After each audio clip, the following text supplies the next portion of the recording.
Neboť Bůh tak miloval svět, že dal svého jediného syna, aby žádný, kdo v něho věří, nezahynul, ale měl život věčný. Vždyť Bůh neposlal svého syna na svět, aby svět soudil, ale aby byl skrze něj svět spasen. Kdo v něho věří, není souzen, kdo nevěří, je odsouzen, neboť neuvěřil ve jméno jednorozeného Syna Božího. Přátelé, my jsme křesťanské společenství Živá voda a my jsme dnes sem přišli, aby jsme nás pozvali na naše pravidelné bohoslužby, které máme každou neděli, tenisový stavek ve 14 hodin. Jsme křesťanské společenství, které vyznává pro jediného Boha, a to Otce, Syna i Ducha Svatého. Věříme, že Ježíš Kristus byl obětován za hříchy lidstva, jak říká Bible Jan 3,16, neboť Bůh tak miloval svět, že dal svého jediného syna, aby žádný, kdo v něho věří, nezahynul, ale měl život věčný. Vždyť Bůh neposlal svého syna na svět, aby svět soudil, ale aby byl skrze něj zachráněn, spasen. A každý, kdo uvěří v Ježíše Krista, že bude zachráněn a bude mít věčný život. Možná čekáte a říkáte, proč musím přijmout Pána Ježíše do svého srdce a učinit ho svým Pánem a Spasitelem. Jinak se do nebe nedostane. Je to proto, protože Adam s Evou zřešili v zahradě Eden a skrze ten hřích byli vyhnáni ze zahrady Eden, že okusili ovoce ze stromu poznání dobrého a zlého, protože Bůh zakázal Adamovi a Evě, aby si vzali toto ovoce, že když z něho pojí, že to bude jejich smrt. Ale v té zahradě Eden byl ještě někdo jiný, kromě Adama a Evy, a byl to had. Byl to vlastně Satan, který pokoušel Evu a říkal, ne, když si vezmeš to ovoce, budeš jako Bůh. A proto Eva zatoužila být jako Bůh a vzala si to ovoce ze stromu poznání dobrého a zlého. A že Bůh je čistý a svatý a spravedlivý, tak musel potrestat Adama a Evu a proto je vyhnal ze zahrady Eden. A lidé, aniž by to ovlivnili, se rodí automatickým hříchem. Kdysi ve starých dobách lidé, aby měli obecenství se svým Bohem, museli dávat různé oběti. Ať už to byla desetina ze své úrody, kterou dávali Bohu, nebo to byly zvířata, které obětovali na svých obětních oltářích. Ale neustále museli dávat oběť. A proto Bůh přemýšlel, že vymyslí dokonalý plán záchrany a že pošle to nejdražší, co má, svého jediného syna, kterého nechá obětovat, a takhle bude uzdraven vztah s ním a s člověkem. A každý, kdo v něho uvěří, bude toho hříchu zbaven, a pak, když ho přijme do svého srdce a přijme ho jako svého Pána a Spasitele, bude zachráněn. Římanům 10.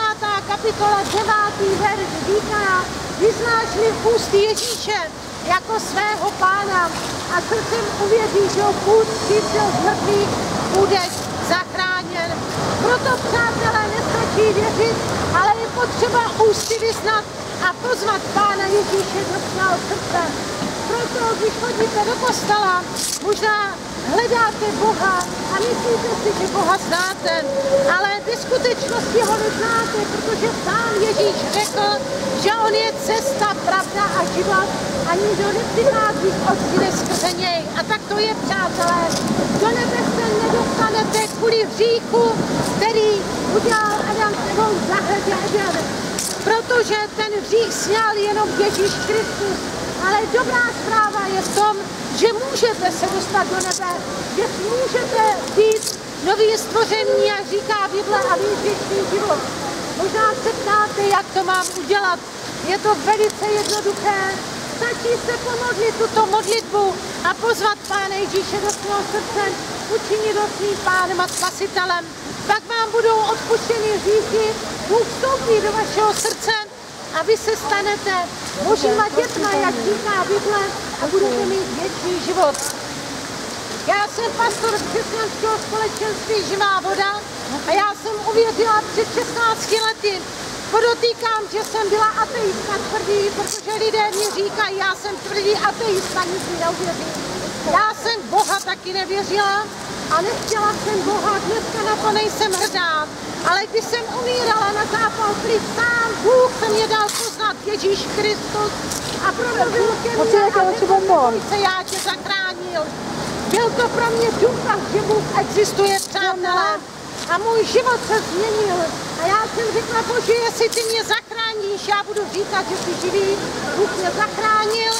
A pak, až jsem ho pozvala do svého srdce a učinila jsem ho svým pánem a spasitelem, Bůh změnil můj život, dal mě práci, dal mě bydlení a stará se o mě dobře celých 16 let, co věřím. A proto vím, jaký je život bez Boha, a proto vím, jaký je život s Bohem. A dneska Bůh se stal mým osobním Bohem. A proto je důležité, abyste měli s ním osobní vztah. Bible říká, že Ježíš si přijde pro svůj lid, pro svoji nevěstu. Je to druhý příchod Pána Ježíše. Možná jste to slyšeli, možná ne. Ale pravda je taková, že přijde si pro svůj lid a my už žijeme v poslední době. Už si proroci prorokovali, že tato doba bude. Možná říkáte, dějí se různé věci, je to náhoda, není to náhoda. Všechno vychází z Bible, z knihy Zjevení, kdy je popsáno, že v posledních časech budou těžké časy a budou se dít různé úkazy. Měli jsme zatmění slunce, měli jsme krvavý měsíc a vidíme různé války, různé nepokoje, které se dějí na celém světě.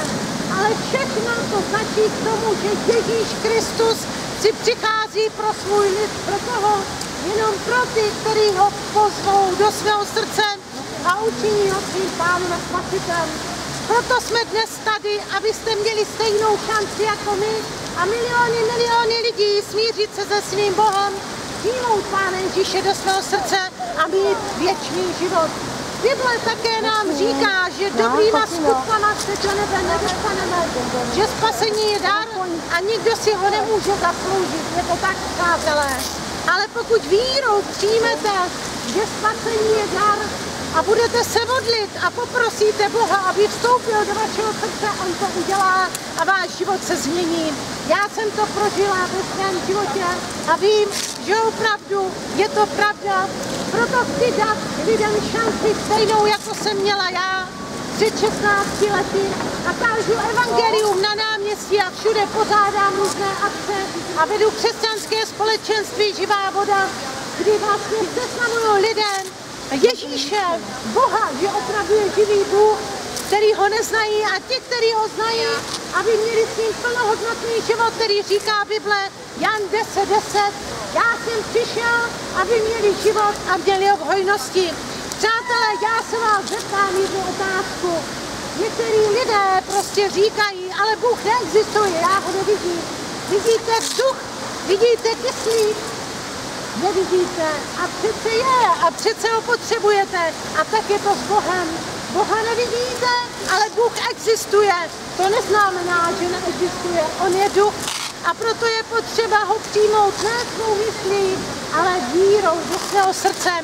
Pokud je tady někdo a chcete se smířit se svým Bohem, protože vím, že Bůh se vás dotýká. On říká ve svém slově, když uslyšíte jeho hlas, nezatvrzujte svá srdce ve vzdoru. Nezatvrzujte svá srdce ve vzdoru. Možná tomu nerozumíte, co říkám, jako já před 16 lety, ale to ještě neznamená, že to není pravda.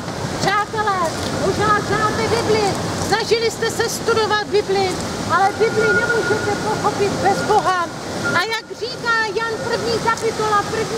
verš, na počátku bylo slovo a to slovo bylo u Boha a to slovo bylo Bůh, takže slovo je Bůh. Já znám svědectví lidí, kteří četli Bibli a najednou uvěřili v Pána Ježíše, tak to je, protože to slovo je sám Bůh. Takže pokud je tady někdo a chcete přijmout Pána Ježíše do svého srdce, můžete se se mnou modlit takto. Pane Ježíši, já věřím, že jsi Boží syn. Já tě prosím, abys mě odpustil každý můj hřích. Já ti otvírám své srdce, vstup do mého srdce, staň se mým pánem a spasitelem. Pane Ježíši, uzdrav mě. Pane Ježíši, osvoboď mě. Pane Ježíši, udělej ze mě jiného člověka. Amen. Pokud jste se modlili tuto modlitbu, věřte, že Bůh vstoupil do vašeho srdce.